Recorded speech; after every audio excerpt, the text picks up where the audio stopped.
Hi, today I'm going to show you how you can redeem Rakuten points. So you can see right now in my account I have 0 Rakuten points here, right? So 0 right here.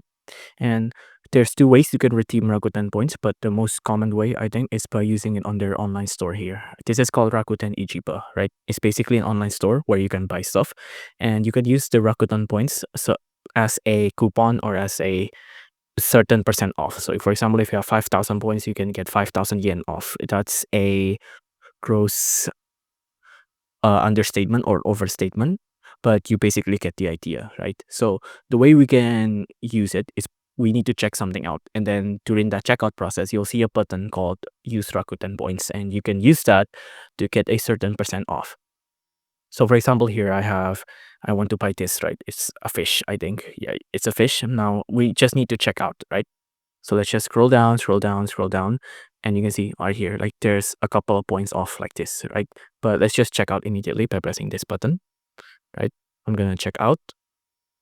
I'm going to use this as well, right? Check out. Now, once it's checked out, you'll see something like this, right? And then, but you can see there's already a points to be earned here, right? So you need actual point to do first, right? But after this, you can just click on checkout here.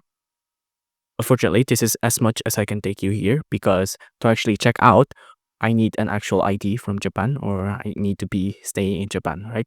But after this checkout section here, you'll see an option to use your Rakuten points. If you enjoyed this video, please consider liking and subscribing.